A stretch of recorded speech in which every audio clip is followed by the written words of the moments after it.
This podcast is sponsored by nobody. Hey dudes, welcome to Splat from the Past, the only 80s themed horror and sci-fi show where things can get totally radical.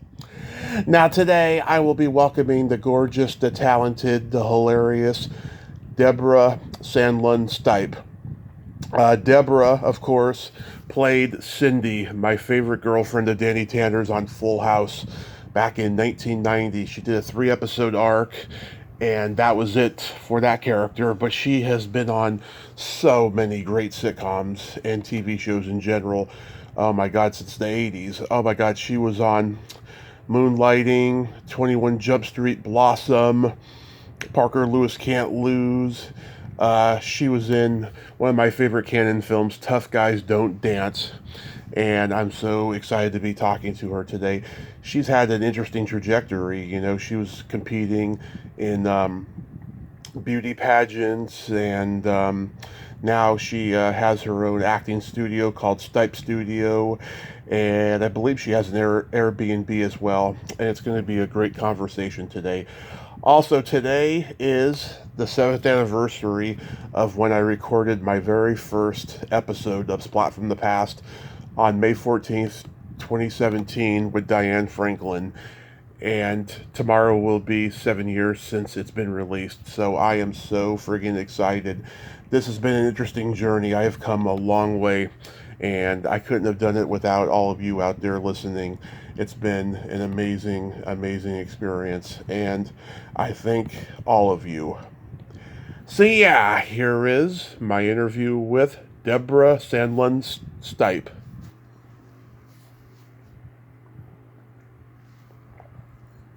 Hey Debra, welcome to the show. How are you today? I'm doing fantastic. How are you, Tommy? I am just fantastic as well. I can't tell you what a great honor this is. Thank you so much for taking the time today. 100%. This will be fun. This will be fun. Absolutely. So, going back in time, did you gravitate toward acting early on in your childhood? You know what I did? I grew up in a family of 7 kids. My mom had 5 girls and 2 boys. Wow. And so I was always sort of the ringleader. Let's put on a show, let's do a skit for, Christmas. Let's have the neighbors over and do drama in the driveway. Wow. So that was a very large part of my growing up. Oh, that is so amazing. Did you do school plays and community theater and all that? I did. My first play was a Shakespeare play in middle school.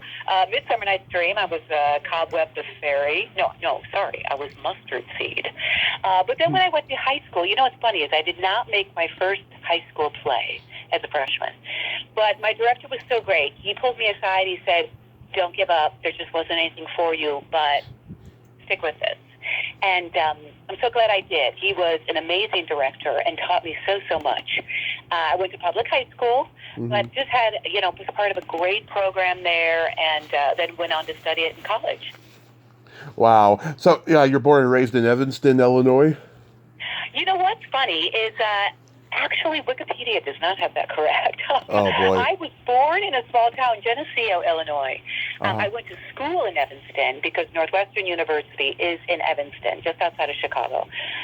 But I was not actually technically born in Evanston, but for some reason the internet says that. I was born in a small town called Geneseo, and then when I was 2, we moved to a northwest suburb, Mount Prospect. Wow. Yeah. So did you get to see, the early years of, the Steppenwolf Theater and, Second City and Bern Piven's classes and all of that? Oh, my gosh. I am so loving that you know about that. You've done your homework. It's funny. So in middle school, I had a friend who he loves theater as well. Maybe we're freshmen in high school to be technically correct. And anyways, he said, hey, I hear of this amazing theater. They're performing in a grade school, in the basement of this grade school, but they're supposed to be amazing.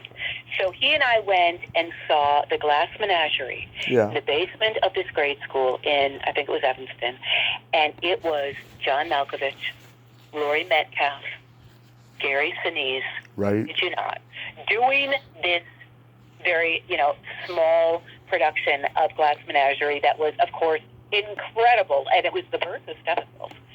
So it was such a thrill to kind of see that in its early stages, and to see those really fine actors in such a beginning phase of their careers. Really cool.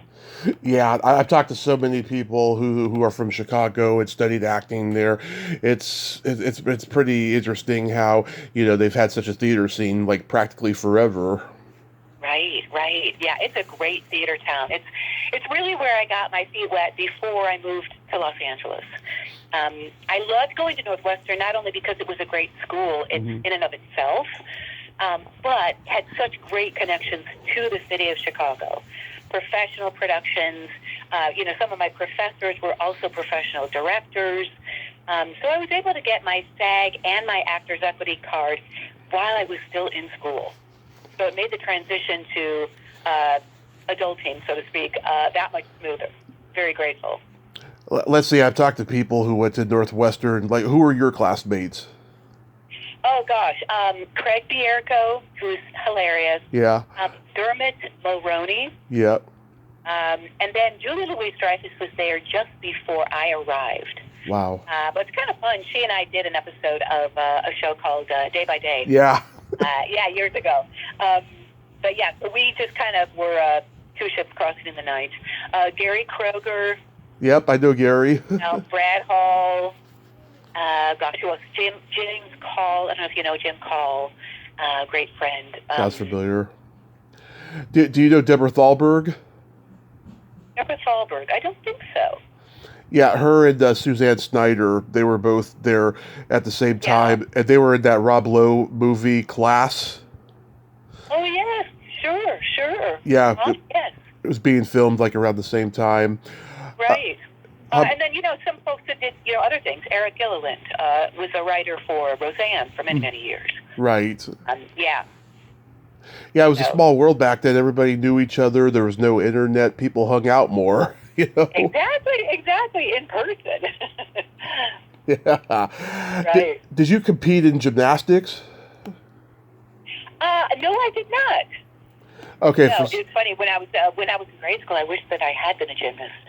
So in middle school, I did like a little floor X routine that was really not very good. I think I haven't found my thing yet. But kind of wished I kind of aspired to try that for a time. Okay. Why do you ask? Oh, because I thought I heard you say in a previous interview that you did or wanted to, something along those lines. Oh, yes. Yeah. No, I think in middle school I kind of wanted to give that a go. But I think it's kind of always, I love hearing how people's true giftedness kind of comes to the surface in their life. Mm-hmm. And I found that really the singing and the acting was really going to be my lane. Yeah, not the gymnastics. Yeah.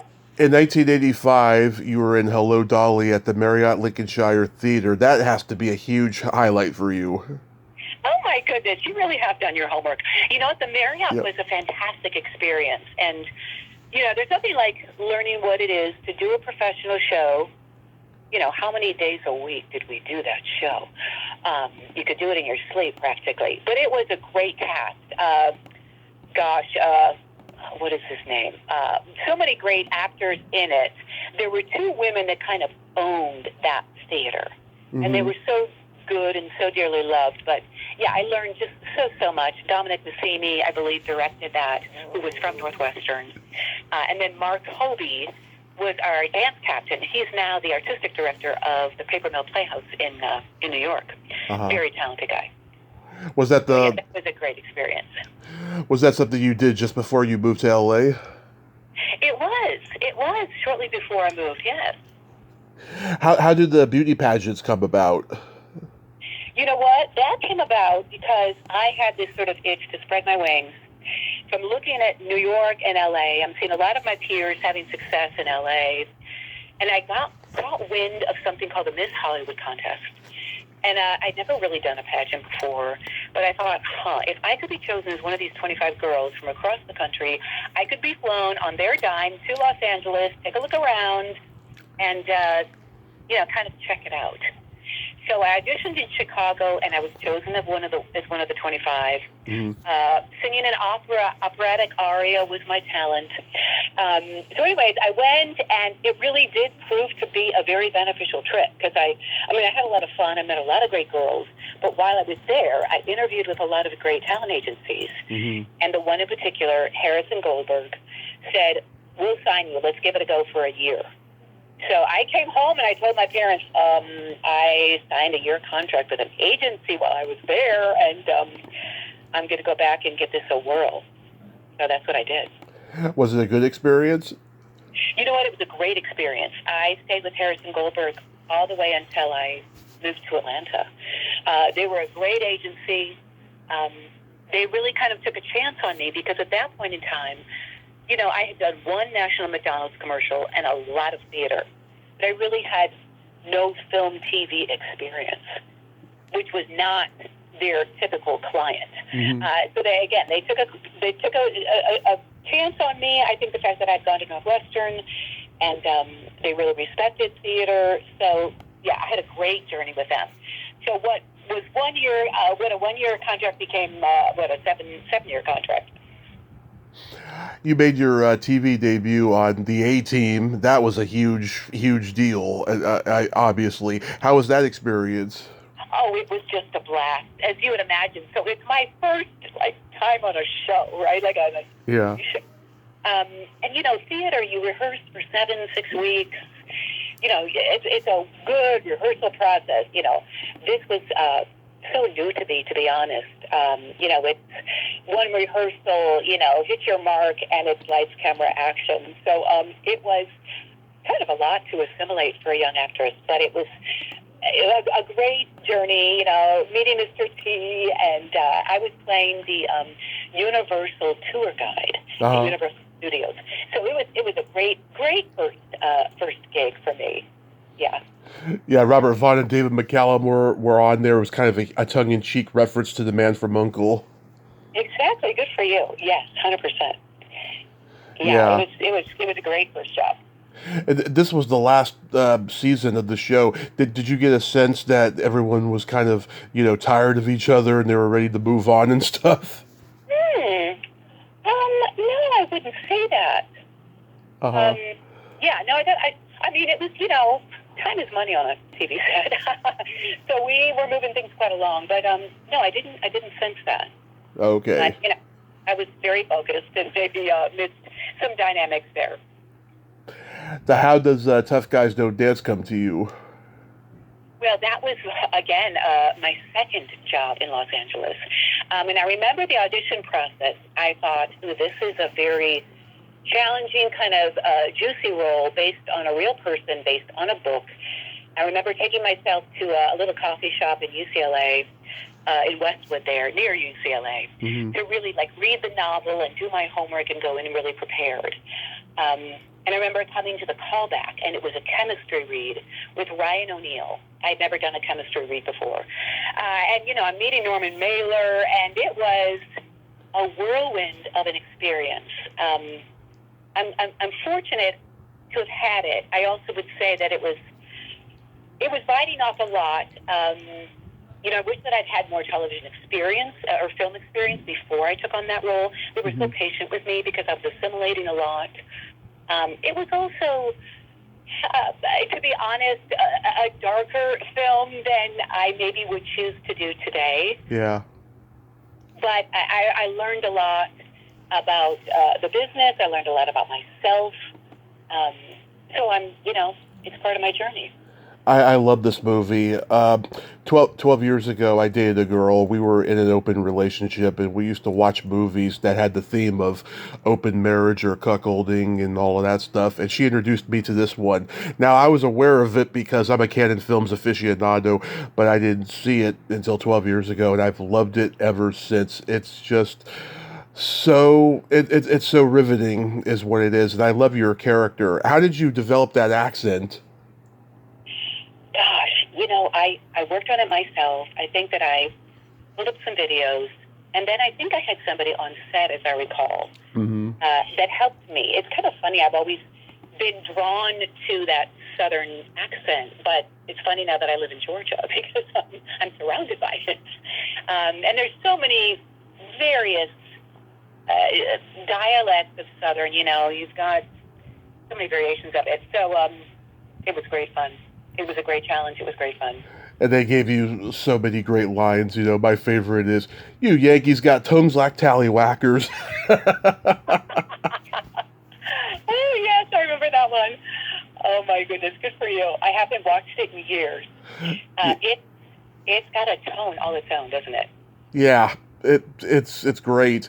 Were you comfortable doing the sleeping bag scene? Well, again, that's part of my journey. Yeah. It was all a little, it was a lot for a young 24-year-old, having her first experience on that level of a set. It's one of again, I learned a lot, and It was looked I comfortable? No, not really. I mean, is anybody? I get it. It looked beautiful there in Massachusetts, was it? It was beautiful. It was really beautiful. I'd never seen that part of the country, and it's a really surreal place to be. The tides coming in and out. I had a beautiful apartment right there along the shore, and Enrico Caruso used to live there and sing there. And, yeah, it was just a really rich experience, that whole area is surreal. Do you really play trumpet? You know what? I used to play the French horn. Oh, okay. And I was decent at it, but I didn't continue to pursue it. My father was a really great trumpet player. But yeah, I probably figured that out as I recall. For the sake of that scene, yes. Yeah, and you got nominated for an Indie Spirit Award. Did you attend the ceremony? I wish that I had. I know that Sally Kirkland, I think, ended up being the winner. I regret that because I was very, very honored. Again, it was a really challenging role, but I love a challenge. But yeah, no, I unfortunately was not able to attend that. Yeah. Penn Jillette plays the preacher. Oh my God, that is so out of left field. But then again, comedians were in demand for movie roles back then and stuff. Oh my God, was he just cracking everybody up? Oh my goodness, 100%. And he is exactly who you would think he is. I thought that Norman did a really interesting job of pulling together such an interesting cast. Yeah. I think he was living in New York at the time, and so he had access to some really interesting actors and characters and people from different walks of life. Wings Hauser. Yeah. Now, of course, his son having such success on Yellowstone. But he was lovely. He was a lovely, lovely man. Yeah. What was Ryan O'Neal like? I'm sorry? Ryan O'Neal, what was he like? Oh, he was lovely. He was really lovely. I haven't seen him much in years past. He died recently. Oh, I'm so sorry. Ryan O'Neal, yeah. I know about Ryan. I'm sorry. I thought you were talking about Cole Wings Hauser. Oh, no. Yeah. He's still alive. Oh, yeah. Yeah, no, I knew it definitely about Ryan. Very, very sad. Very sad. Mm-hmm. Oh, yeah. No, I recall even meeting Farrah Fawcett that first night when we had the welcome dinner. She was stunning and radiant as ever. But yeah, losing Ryan was a big loss. Yeah. You did 4 episodes of Cry Story. That must have been amazing. That was amazing. I mean, working with Michael Mann was really something. And there was such a strong tone to that series as well. And I remember we shot some of it, in Vegas. So that was kind of fun, kind of being in that world as well as, representing and filming that world. Also, just another time period, the costuming, Andrew Dice Clay. Yep. Some big personalities. That was really fun. Yeah, Andrew Dice Clay tried to convince Brandon Tartikoff not to cancel the show because his comedy career was taking off, and Tartikoff told him later that he should have listened. Oh, no, really? Yeah. Yeah, seriously. I did not know that.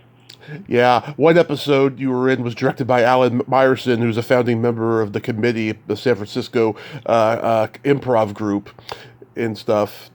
And wow, yeah, you did get to work with some great people in that one. Um, Yes. you were on Pat Morita's short-lived sitcom O'Hara.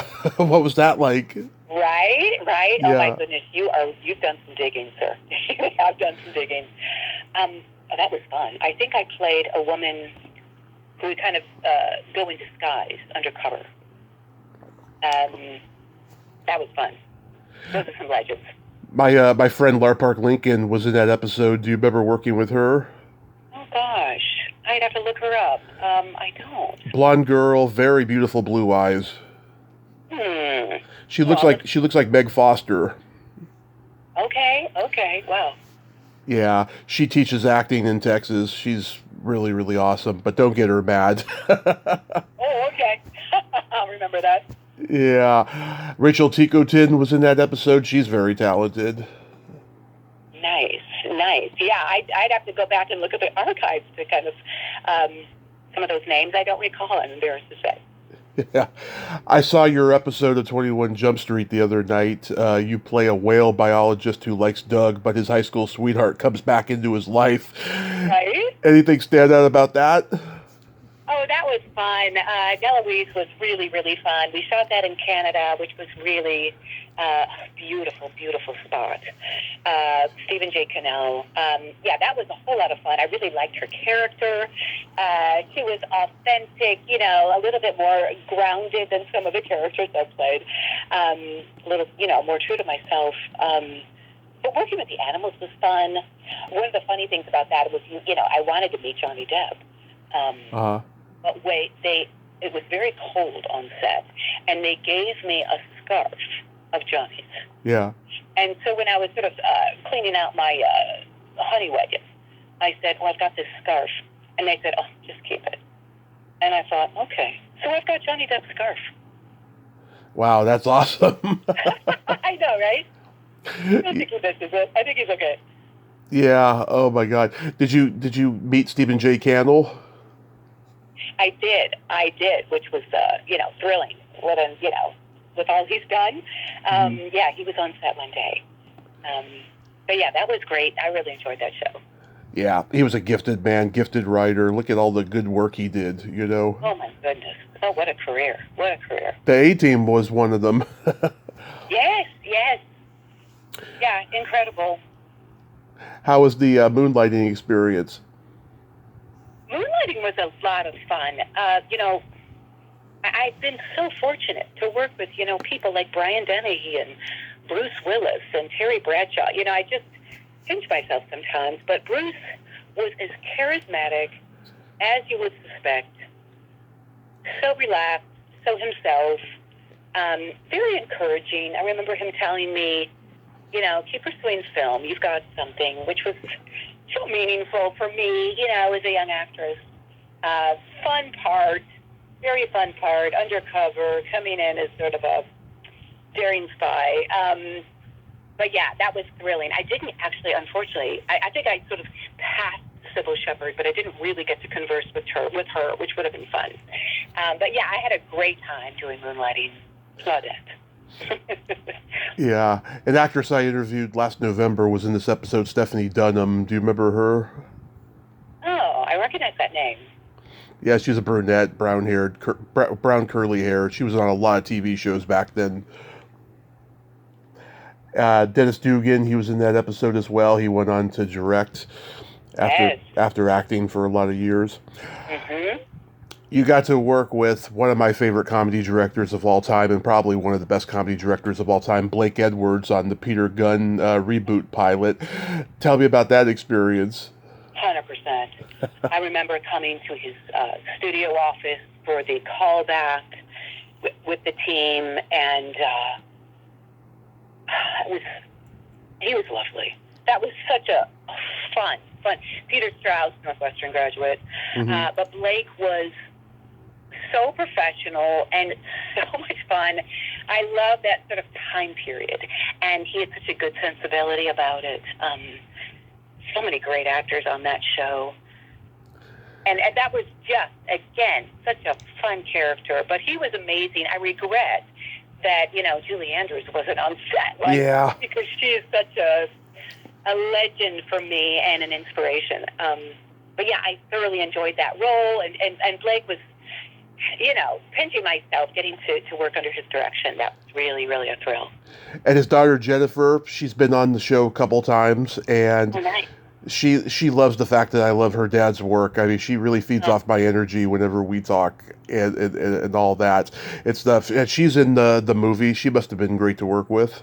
Oh yeah, she was great. She was great. Oh yeah, and how fun to kind of work with father-daughter like that. Really fun. Yeah. Did you grow up on the Pink Panther movies? I was familiar with them, but never really. I should have done a little more homework, I suppose, before I did up here. But yeah, I mean, I certainly knew of them, but I wasn't one that would watch them on repeat or anything. Were you? Oh yes, the Pink Panther Strikes Again. That was my parents' first date.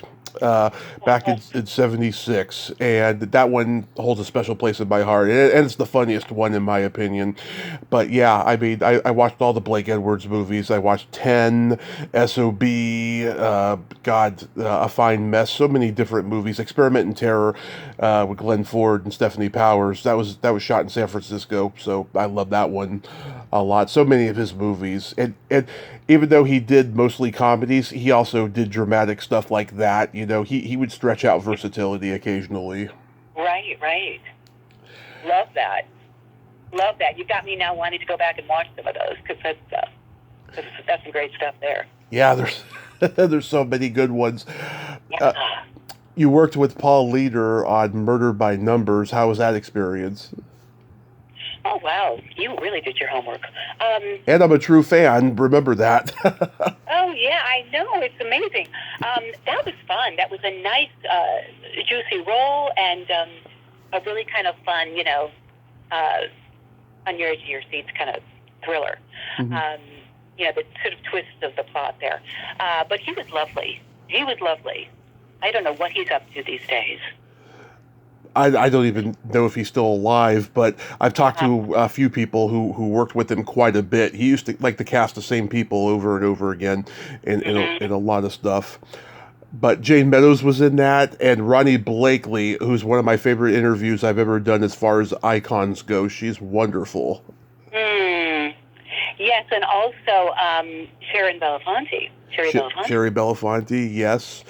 Yes, Harry's daughter. Yes, so beautiful. She's still acting today. Oh, yes. Yes, but Jane Meadows, I wish I'd taken, some of my jobs, I wish I could go back. Yeah. And, prepare, a little more, do a little more prep work on what I would really love to ask them and get to know about them. But Jane was amazing. Yes, she was very talented. Very. And then you were on Head of the Class. This was Howard Hessman's last episode, incidentally. Was it really? Yeah. I did not know that. Yeah. He was warm and charming and a delight to work with. Yeah. That was a lot of fun? Oh, yes. Oh, yeah. I actually enjoyed students a lot. So it was really fun to kind of be in that environment. And who's the one gal, Robin? Robin Givens. Exactly. But yeah, Howard was lovely and really, really enjoyed him. So genuine, so welcoming. That was a great set to be on. And that was a fun role. Christine Hodge, who played Simone, the redhead girl who's kind of tall and stuff. She's been on. She's great. Oh, fun. Yes, she did a great job. Very nice. Yeah. She played that character with kind of a almost autistic spectrum, like innocence about her, Yes, I could see that. Yes. Yeah, she told me she played her just as kind of shy and everything, which I thought was very interesting. 100%, yes. You were in the Blossom. Always fun to be in a classroom with different, different types of students. It's always fun. Yeah. You were in the Blossom pilot. That was when Richard Mazer was the dad instead of Ted Wass. Oh, wow. Yes. I think I played a school teacher on that one, too. You worked with Mayim Bialik? Yes. Yes, it's so funny. I was digging through some pictures the other day and came across a Polaroid that I have of she and I. Yeah. And it just, because I know she stepped away from the industry for so many years. Right. So when she came back, I was like, wait a minute, I know that face.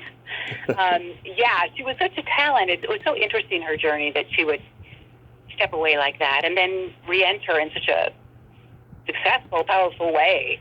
I love that. Yeah, she was so talented, so talented. Now, the moment I fell in love with you was on Full House. How did the role of Cindy come to you? Oh, that's so sweet. Again, I was with Harrison Goldberg, and their job was to get me auditions.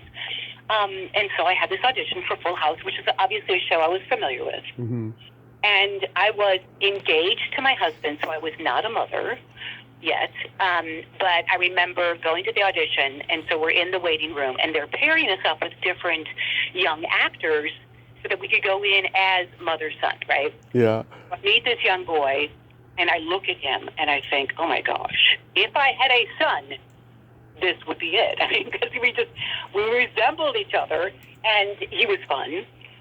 So I remember, I think we kind of went through it a little bit there in the reception area, and we went in together. And as I recall, I think that Bob was in the room, Bob Saget, and Jeff Franklin. And it was just fun. It was just fun. I played myself and walked out. And, as an actor, you just never know. Sometimes you go in, you think, I crushed that, and you don't get it. And Yeah. sometimes you think, oh, gosh, that was, embarrassing. And then you book it. So you don't always know. But I knew that I'd had a whole lot of fun in that room. And that was just such a fun ride. Love doing that show, love doing the cast. Actually, on May 31st, have a really fun interview sitting down with Dave Coulier. Yes. On his sort of talk show podcast called Full House Rewind. Yep, I watch it. Yeah, we had a good time. And, one of the things that, we all have, things in our lives, right, that we regret, and things that we wish that we had done or did do that we wish we hadn't done. Mm-hmm. But they had asked me, actually, to marry Bob. Yeah. Joe. And I do wish that had happened, because it was such a great series, such a great cast, such a great schedule, actually. But my agents felt that there was more for me, so they actually persuaded me to say no to that, which I regret. Yeah. A really fun ride, yeah. She was my favorite out of all the girls that he dated on that show. She was just so kind and empathetic and had a Midwestern airs about her. And that kid, Jordan Christopher Michael, he looked very believable, like he could be your son. Didn't he, though? Yeah. Yes. And I loved, honestly, even though he's up to, trouble in Tannertown, right? Terror in Tannertown. Bob Saget's scene, honestly, where he gives him grace and understands that this kid really doesn't, was really hoping that his mom's first marriage would work out. Yeah. I think is so true to life. And I really thought that Bob played it so honestly and so sweetly. So it would have been a really nice journey to see that arc for Rusty to, have a new dad. Yeah. Oh my God, he pulled some really funny pranks though in those episodes. Yeah. Oh yeah, I think that was just a fun ride. Honestly, I think one of my favorite episodes is The Secret Admirer, The Love Note. That's mine too. Yes. Yeah. Yes, the moment where Kibler's coming down the stairs. Yeah, and she keeps slapping his butt. That's hot for her. It's so funny. It's very funny, yeah. And the funny thing is, Lori Loughlin was in a teen movie called Secret Admirer that I really love. Oh, fun. Oh, funny. It was all ironic, yeah. I remember, yeah, you were in that New Year's Eve episode with Yvette Napier playing Joey's date, and I think she should have been, a permanent cast member as well. I can't believe that they left, Danny and Joey single. That's so weird. It is weird. I second that.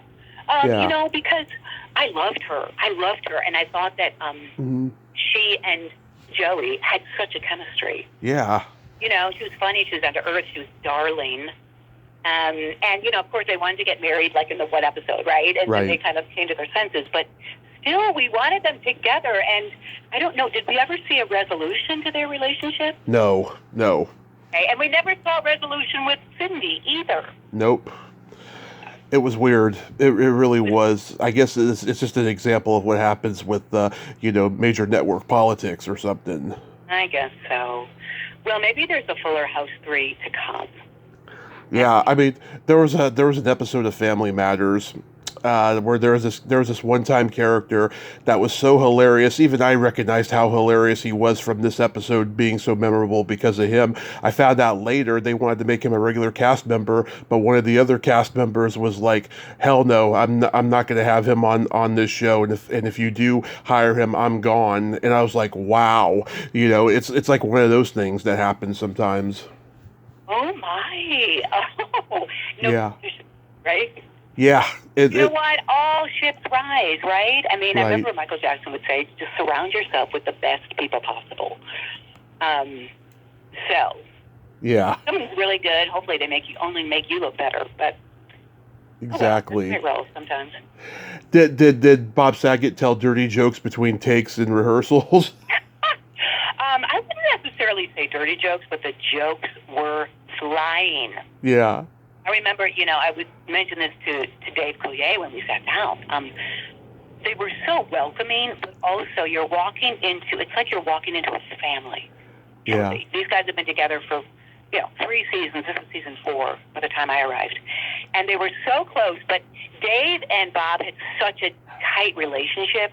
They were constantly cracking each other up. Yeah. And so, I mean, it was very, very entertaining, to say the least. I was so lucky to see him in 2017 at the San Jose Improv, and he was dirty. And he did 60 minutes of stand-up and 30 minutes of playing guitar and singing silly songs. He was quite a showman, and I cried for a week when he died. Oh, my goodness. That's amazing. I did not know about the guitar. Oh yeah, he did that for years actually.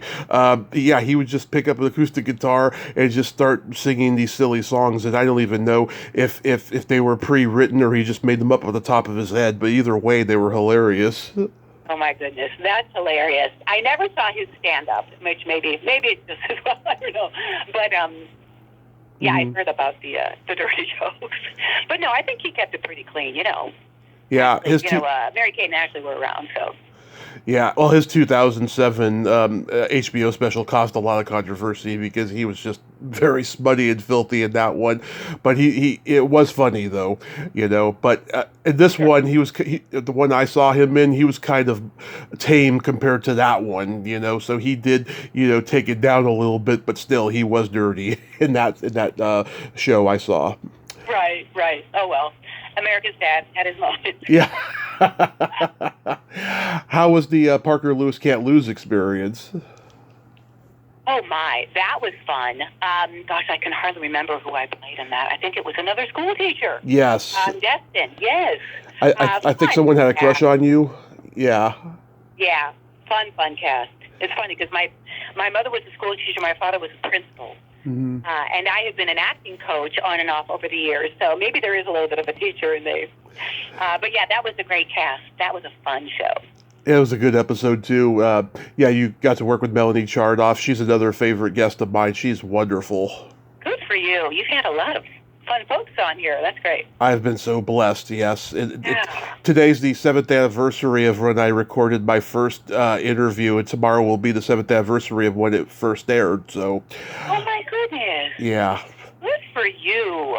Good for you. 7 years is a long, long time. It is. It feels like yesterday. It really does. Does it? Well, I love that you, lean into what it is you love. Yes. And do it with so much dedication. And that always brings great, I think, fruit. Absolutely. You were in the movie Gladiator. Any good stories about that? Oh, wow. That was, funny enough about that is that I spent so much time. I was on that set for a good month and a half, every day, I think. Mm-hmm. But because it was difficult to film. Rowdy Harrington directed that, and it was. Yep. He was wanting to get these really interesting shots so that the camera would be above the guys and sort of spin around and then sort of stop dead in its tracks just before hitting the actors, But there were some incredible names on that film. Cuba Gooding was a delight, but it was so early in his career. Yeah. But he was so much fun, and I knew he had some sort of crazy magic to him. I remember the cast party, we got to dance together, and I just remember thinking, oh, this guy is just so much fun. And then, of course, Brian Denny, he was amazing. We had a really wonderful scene in his office, which ended up on the cutting room floor, understandably. It wasn't pivotal to the storyline, but I was sad about it, of course. But he was such a professional and such an incredible actor. There was something so... How does a guy play somebody so dangerous but still likable? You know what I mean? He could always ride that line. And then Robert Loggia. I guess that was a great, great experience. And it was shot in Chicago, my hometown. Loved Chicago. So, loved working on that film. I guess it's all in the writing. It's an underrated film, honestly.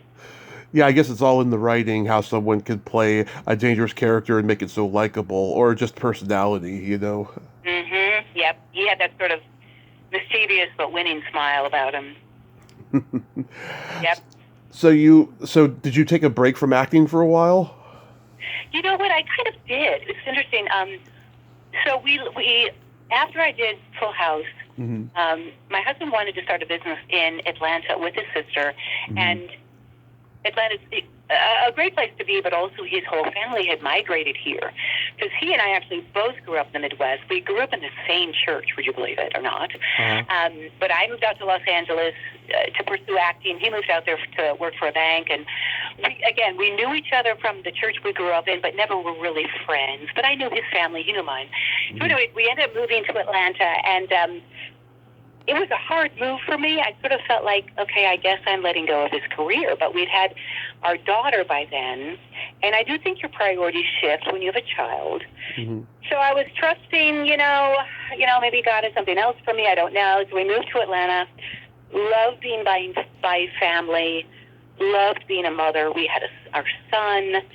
And I really loved those rich years of pouring into my kids. And, I would maybe direct an arts festival at the school, or we started a troupe of actors called Triple Threat Teams that were musical theater kids. And so I directed that. And that was, just creatively really satisfying. But as fate would have it, all these agencies and studios started, rising here in Atlanta. And so now I feel like God moved Hollywood here for me, because I feel like I can live such a rich life here, a balanced life, but still work. And so I have a great agent, I have a great manager, I've done the Tyler Perry series. So just in time, things, I started getting back into it. We actually had 2 major house fires, would you believe?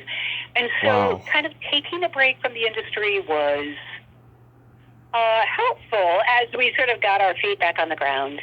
But I did some actually rich theater before I sort of dipped my toe back into the film and TV industry.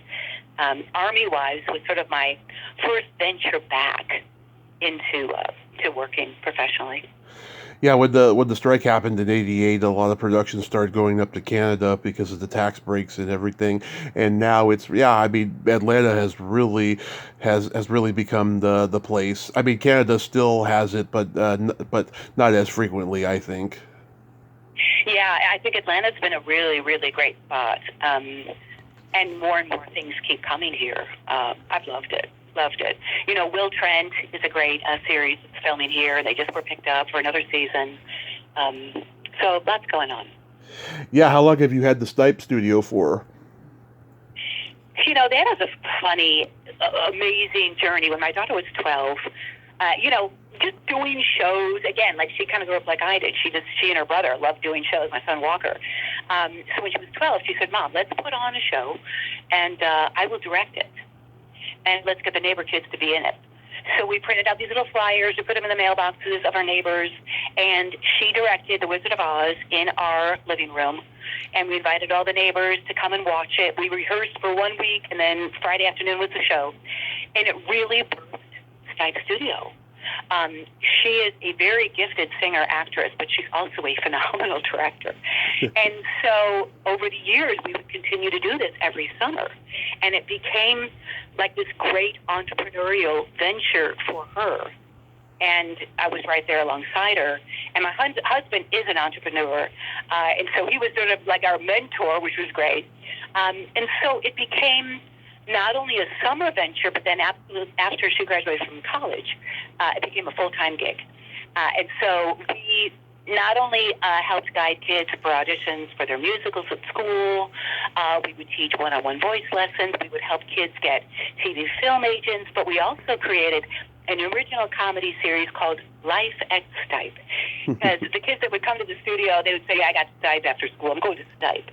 And so it was Life at Stipe. It was really about a mother and daughter who were running a performing arts school just outside of Atlanta, helping kids launch their dreams. Right.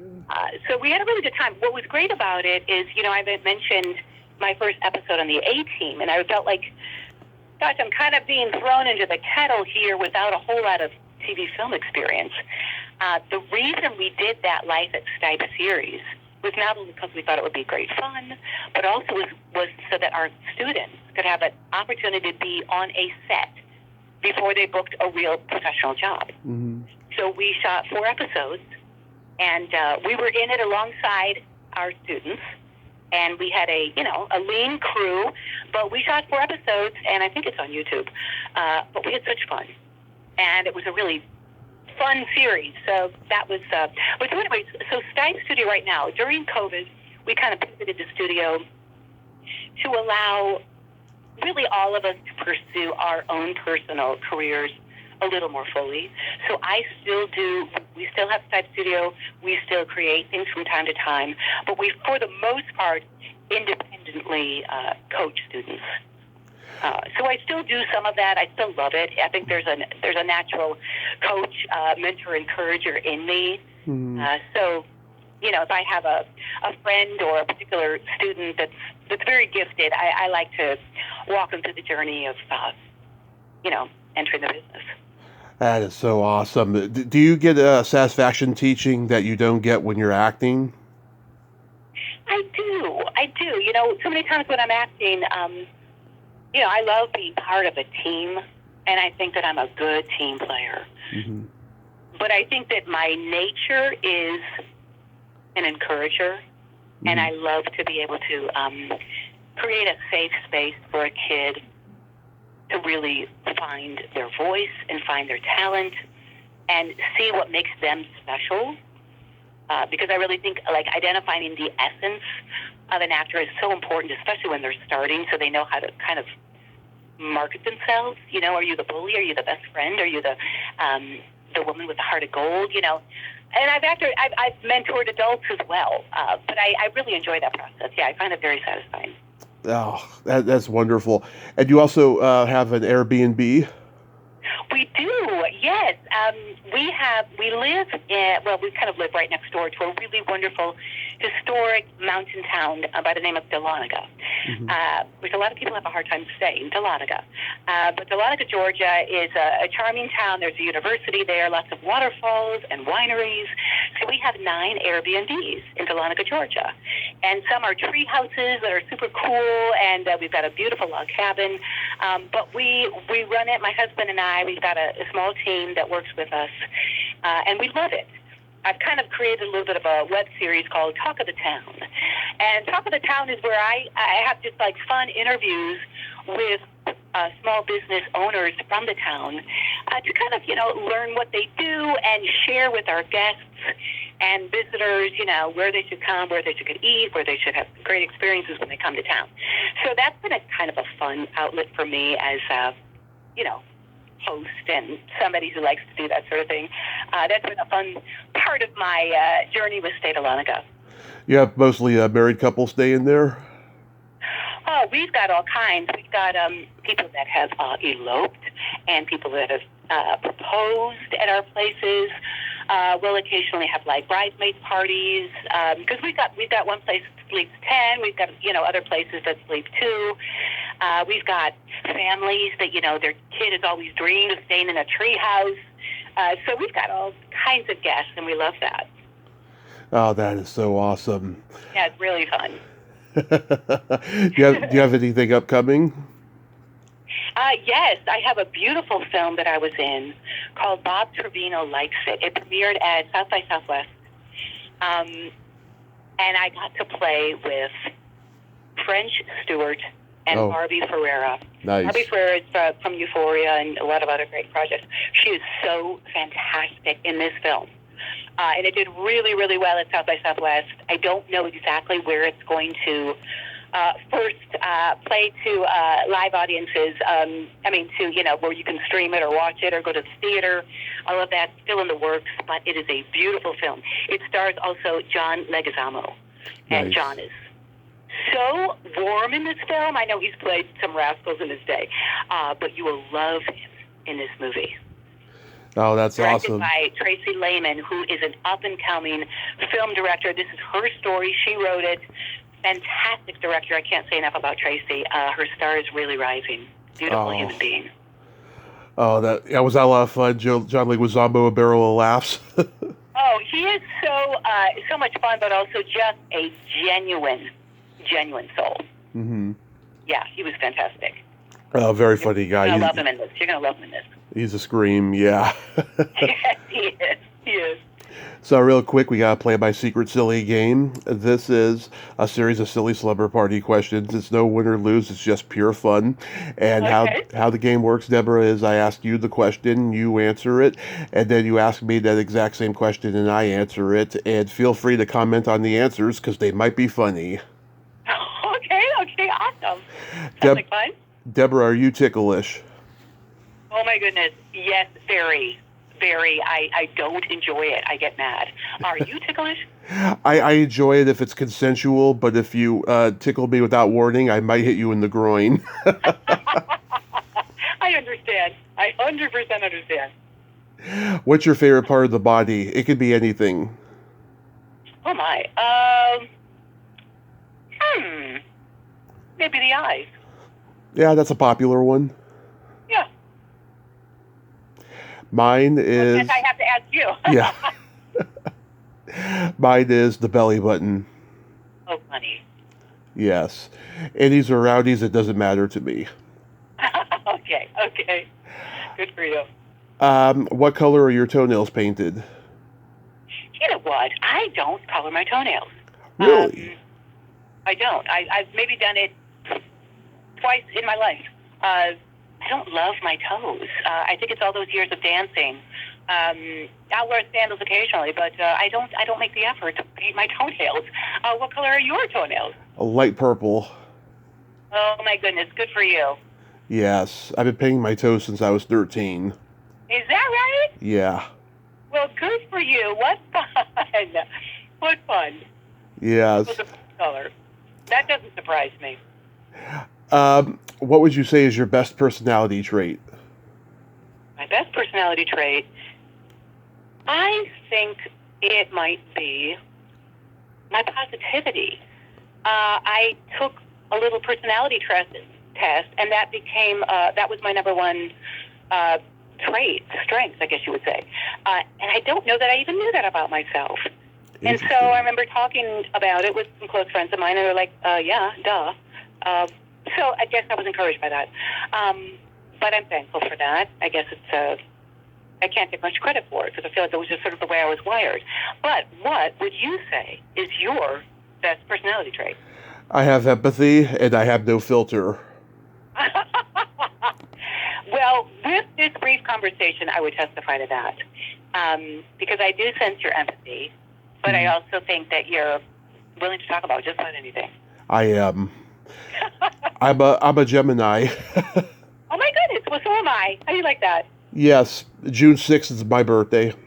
Oh my goodness, that's my sister's birthday. Yeah. Yes. Oh, that's lovely. I'm May 29th. Oh, wow, you're the same day as JFK. Yes, I am. Yes, I am. Would you say you have two sides to your personality? Oh yes. Well, like we just said, you've heard both sides of it today. Yes, I have. Yes, I have. And then my favorite question, is there a stinky smell that just makes you gag? Oh, you know what? That is undoubtedly, without question, Mm-hmm. smell of cat pee. We have a precious cat.